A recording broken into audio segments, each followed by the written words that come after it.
Good morning and welcome to the DFS Army YouTube channel. I am Razzle11 and you can find me on Twitter at Razzle11Grinds. We're going to take a look at some pitching for today, Sunday the 25th of June. I believe we had what was originally a 10-game main. 10-game main on DK, but the Twins game was moved start time and DK is not scoring that game. I think FanDuel will be, but I mean, probably consider Bailey over. That's about it. My guess is the move time had something to do with some weather. Uh, I haven't seen our weather station updated yet, so I'm a little behind on the weather stuff. But we can at least just dig in based on the pitching alone. So let's take a look. Uh, at the top, Garrett Cole versus Eovaldi. Great pitching matchup. Low total game, 7.5. The Yankees are a minus 115 favorite. We saw both offenses struggle a lot yesterday. I believe the game ended up 1-0. Uh, Garrett Cole, obviously elite stuff. Dominated against Texas earlier. Uh, has been dominant at home. Walk rate is up at home. Home runs allowed are a little up at elevated at home, but his strikeout rate is up as well. Uh, 2 runs or less in 4 straight starts after a little hiccup of a couple starts. His first 30 plus point performance since early or mid April came in his last start against Seattle. Strikeouts still aren't through the roof for him, but they're still pretty solid. They're back up. Uh, Texas is a tough opponent, but I think we can play him for the upside in the spot after we saw what Luis Severino did yesterday, despite having struggled for an extended period of time. Eovaldi, complete game shutout against the Yankees. Has been strong on the road. Uh, Home run rate way down on the road. His Ks are down a little bit, but that's okay. He kind of struggled the last few. As you see, 3 starts. He's allowed 5 home runs over those 3 starts. Coming off a performance where his Ks were down quite a bit, but uh, I like his ability to bounce back and put up a strong performance. I know Garrett Cole is the favorite here. Evaldi faces the weaker lineup slash offense. Uh, Form isn't as good as Garrett Cole. With them being just 300 apart, I think I prefer Garrett Cole, but I understand if you want to go Evaldi over Cole. Uh, it would not shock me at all. Zach Wheeler taking on his former team in the Mets at home, where he's been extremely dominant.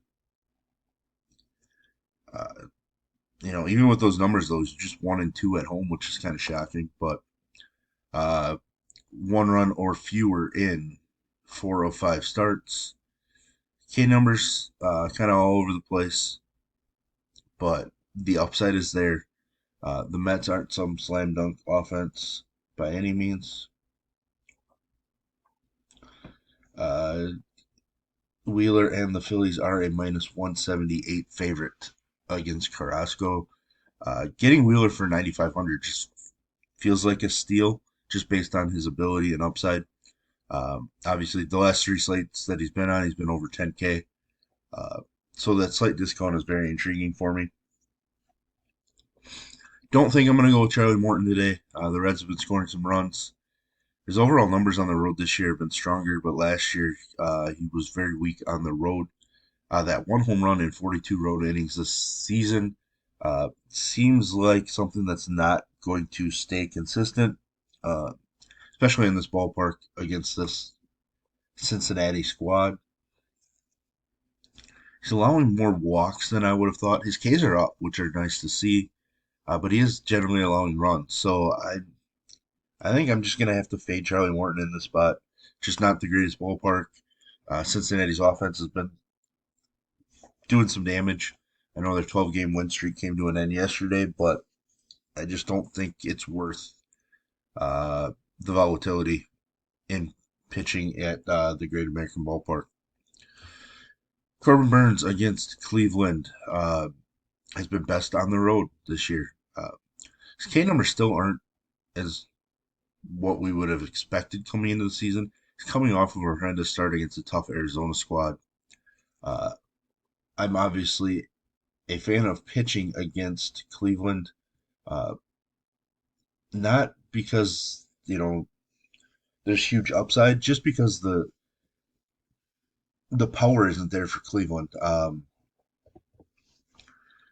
The K's may not be there, but some easy outs could be. And I just like easy innings. The fact that he can go a little deeper without giving up some runs. Right now it is a coin flip. Total in that game is just 8. I'm very interested in Corbin Burns from that angle. You know, it, clean innings are worth something on DK, a lot more than they mean on FanDuel. FanDuel, you just really need the K's to rack up. One of the reasons that Burns might not be very high owned would be Tyler Glasnow. The issue is the last couple starts he has not looked strong. We're going to see some hiccups from him in his return from injuries, but he has big time K upside if things kind of come together. I love the matchup for him. I love the upside. I'm willing to gamble on Glasnow, even if he's super volatile right now. Uh, so I would say his upside is greater than Burns, if things come together based on the matchup. Yuri Perez gets to take on a struggling Pittsburgh offense. Yuri Perez was my SP1 on that Saturday when I won the 50K. I have a soft spot for Yuri Perez. He is going to be one of my top options on this slate. Um, and not just only because he won me 50K. He's allowed 1 run over his last 5 starts. 1 run or less in 6 of his last 7.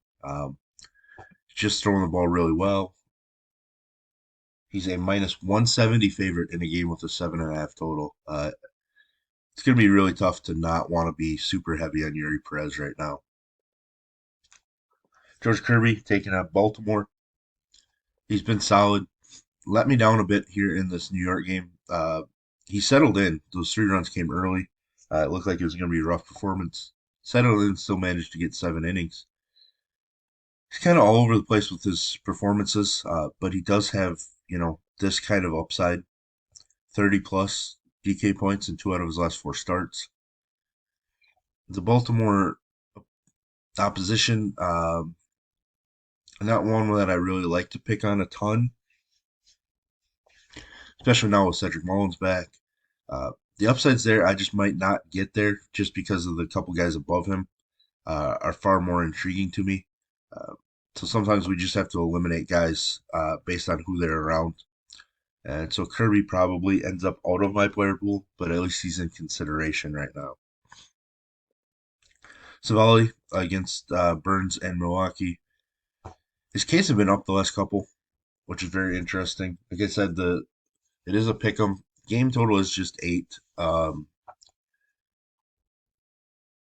If you wanted to use him, I wouldn't blame you. As much as I love taking pitchers against Milwaukee, I'm just not sure that Savali is the guy that I want to use. And again, he's close enough to like the Perez that I don't really know that I need to go there.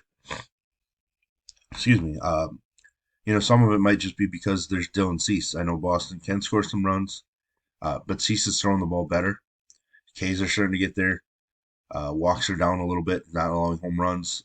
I think Cease's upside is far greater than Savali's. So I would be willing to use Dylan Cease again, especially at the 7,400 price tag. Like we were paying over 10K at one point for him against the Twins. Uh, over 9K for most of his starts this year, and all of a sudden he's down to 7,400. I am very intrigued. Um, Trying to find the line on the game. I can't see it right now, but Cease is certainly a guy that I'm interested in. Kikuchi going to draw ownership, taking on the A's at home. He's been better. He's still allowing a ton of home runs, and that's worrisome. But 2 runs or less in 5 straight, coming off a very solid performance. Uh, I have no issues using him. I will certainly have some exposure. I'm just not planning to go super heavy. Uh, I think Cease just has greater upside. Um, it is what it is, but Kikuchi's super volatile, but the matchup is there. Won't be going to Daniel Lynch, even though he was my SP2 on the day that I took down the 50K. Uh, just not picking on Tampa Bay, even if they are struggling right now. And he's coming off a great performance. I just don't know if he has the K upside to negate if he allows a couple home runs.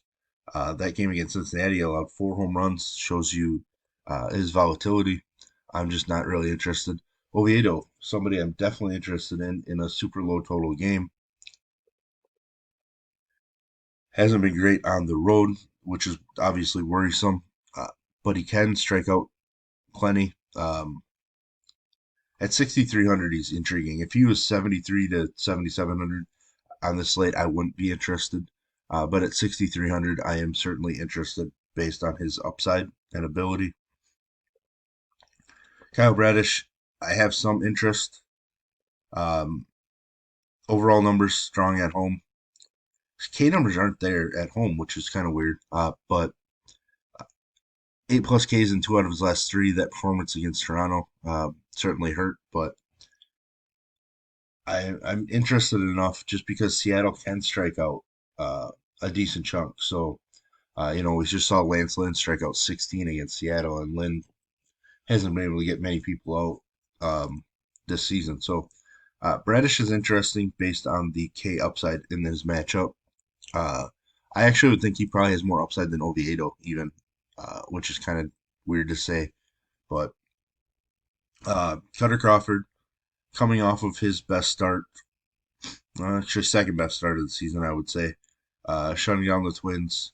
K numbers weren't through the roof, which I thought they might be in that matchup. I just don't think I'm going to him on this slate. Uh, the White Sox aren't a terrible matchup by any means, and he should probably throw 85 to 90 pitches, but still, I'm just not in a hurry to use Cutter Crawford. No real interest in anybody else. Quite a few names, uh, some speculative options. If I started having to add more guys to my fade list from the top, obviously it was Charlie Morton, George Kirby, Aaron Savali, all guys that I think will garner some ownership. Uh, you know, if this Minnesota game would have been moved, I think Bailey Ober would have been somewhat popular as well. I'm sure Ober's still going to have some ownership because people don't notice it. I'm not sure if the app makes everybody red or not. I haven't looked, but there are plenty of options to use. Video's getting a little longer, so we'll cut it off here. If you enjoy what I bring to you, please hit the like button, hit the subscribe button, turn the notification bell on, get the alert anytime we drop videos here at DFS Army. If you want to join us, I will put links in the description below. You'll get access to tools, coaches, articles, and sheets. You can use promo code RAZ for 10% off your monthly membership. Or I believe you can still use Summer50 for 50% off your first month with us. So as always, best of luck, everybody.